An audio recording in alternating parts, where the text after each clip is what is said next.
नमस्कार। चलिए आज चलते हैं उत्तराखंड की खूबसूरत वादियों में, वहां जहां इंसान और कुदरत के रिश्ते की एक ऐसी परीक्षा हुई जो शायद ही कभी हुई हो। ये कहानी है हिम्मत की, एक साथ खड़े होने की और एक ऐसी महान आत्मा को बचाने की जिसके लिए पूरा का पूरा समुदाय एक हो गया। जहां इंसान और प्रकृति एक दूसरे की रक्षा करें, वही असली पर्वत है। ये सिर्फ एक कहावत नहीं है, पता है, ये उस कहानी का दिल है जो हम आज जानने वाले हैं। ये एक बहुत ही गहरी सोच है जो हमें याद दिलाती है कि हमारा होना, हमारा वजूद कुदरत के साथ कितना ज्यादा जुड़ा हुआ है। तो चलिए अब मिलते हैं इस कहानी के हीरो से, एक शानदार हाथी से। देवलिया गांव के लोगों के लिए वो बस एक जानवर नहीं था, नहीं, वो एक समझदार बुजुर्ग था, एक खामोश रक्षक और जंगल की आत्मा का प्रतीक था। 60 साल, जरा सोचिए इस बारे में। गजराज ने न जाने कितनी पीढ़ियों को आते जाते देखा था। जंगल में उसका जो रुतबा था ना, वो सिर्फ उसके बड़े आकार की वजह से नहीं था, बल्कि उसकी उम्र और उसकी समझदारी की वजह से था। वो सच में एक जीती जागती कहानी था। गांव वाले उसे प्यार से गजराज बाबा बुलाते थे और ये दिखाता है कि वो उसकी कितनी इज्जत करते थे। वो एक तरह का मौन प्रहरी था जो इंसानों और जंगल के बीच एक बैलेंस बनाकर रखता था। उसने कभी किसी को, किसी भी फसल को नुकसान नहीं पहुंचाया, बल्कि किस्से तो ये है कि वो भटके हुए बच्चों को घर तक का रास्ता दिखाता था। वो सिर्फ एक हाथी नहीं था, वो उस परिवार का हिस्सा था। लेकिन फिर कुदरत का मिजाज बदला। जैसे ही मॉनसून अपने जोरों पर पहुंचा, पहाड़ों ने एक ऐसी तबाही को जन्म दिया जिसने उस शांत गांव को हमेशा हमेशा के लिए बदल कर रख दिया। उन्होंने इसे एक नाम दिया, पानी का दैत्य। ये कोई मामूली बाढ़ नहीं थी, नहीं, ये एक जिंदा जागता, सांस लेता हुआ राक्षस था जो पहाड़ों से गरजता हुआ नीचे आ रहा था और अपने रास्ते में आने वाली हर चीज को निगल जाने के लिए तैयार था। और सब कुछ बस पलक झपकते ही हो गया। एक भयानक तूफान आया, पहाड़ों में बादल फटा और नदी एक गुस्से से उफनती धारा में बदल गई। और इस पूरी अफरा तफरी के बीच हमारा प्यारा गजराज अकेला और बेबस फंस गया था। उसके भागने का जो इकलौता रास्ता था, उसे एक गिरे हुए पेड़ ने रोक दिया। उसने अपनी पूरी ताकत लगा दी उसे हटाने की, लेकिन पानी का बहाव इतना तेज था कि वो बेबस हो गया और हर गुजरते पल के साथ वो बर्फीला बेरहम पानी ऊपर चढ़ रहा था, उसे अपनी गिरफ्त में ले रहा था। जब गांव वालों की नजर उस पर पड़ी तो उम्मीद की एक हल्की सी किरण जागी, लेकिन उन्हें ये नहीं पता था कि सबसे बुरा तो अभी होना बाकी था। गजराज की जिंदगी की लड़ाई तो असल में अब शुरू हुई थी। और फिर जैसे ही उन्होंने सांस थामी ही थी, एक दूसरी लहर आई।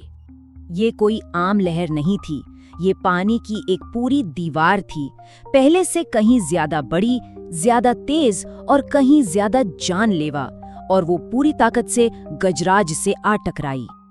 पानी की उस जबरदस्त ताकत ने उसे लगभग बहा ही दिया था, लेकिन अपनी बची खुची हिम्मत के साथ उसने अपनी सूंड एक चट्टान के चारों ओर लपेट दी। ये बस जीने की जिद थी, जिंदगी को कसकर पकड़ने की एक हताश कोशिश। और उसी हताशा के पल में एक आवाज गूंजी। गांव के बुजुर्ग हरिराम चिल्लाए, गजराज, हिम्मत मत हारना, हम आ रहे हैं। ये सिर्फ एक आवाज नहीं थी, ये एक वादा था। और बस उसी पल जिंदगी की लड़ाई एक बचाव अभियान में बदल गई। और बस यहीं से इंसान और कुदरत के बीच एक जबरदस्त लड़ाई शुरू हुई। बाढ़ के भयानक गुस्से के खिलाफ एक समुदाय की चट्टान जैसी हिम्मत उठ खड़ी हुई। 25 गांव वाले रस्सियों और कुल्हाड़ियों के साथ उन्होंने एक इंसानी जंजीर बना ली। वो सब अपने प्यारे संरक्षक को बचाने के लिए अपनी जान जोखिम में डालने को तैयार थे। ये होती है एक समुदाय की ताकत। तो देखिए, ये दो ताकतों की सीधी टक्कर थी। एक तरफ कुदरत का बेकाबू गुस्सा और दूसरी तरफ इंसानी समुदाय का अटूट इरादा जो प्यार और वफादारी के धागे से बंधा हुआ था। उनका प्लान बहुत साहसी था और बहुत खतरनाक भी।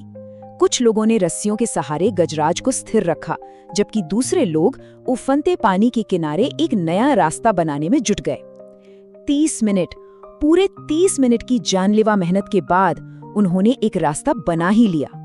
अपने बचाने वालों की आवाजों से हिम्मत लेकर गजराज ने अपनी आखिरी बची खुची ताकत को बटोरा और फिर कदम दर कदम उसने खुद को पानी से बाहर खींच लिया। जिस पल वो सुरक्षित जमीन पर पहुंचा, पूरी हवा खुशी और राहत के नारों से गूंज उठी। ये जीत का पल था। ये बचाव सिर्फ एक जान बचाने से कहीं ज्यादा था। इसने एक ऐसे बंधन को और मजबूत कर दिया और एक ऐसी विरासत बना दी जिसे हमेशा याद रखा जाएगा।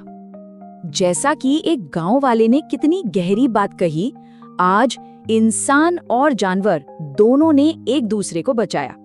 ये लाइन उस दिन के सच को बयां करती है, एक गहरी समझ कि उनका अस्तित्व एक दूसरे से जुड़ा हुआ है। उस दिन के बाद कुछ बदल सा गया। गजराज गांव के पास ज्यादा आने लगा, जैसे वो अपने परिवार के पास रहना चाहता हो।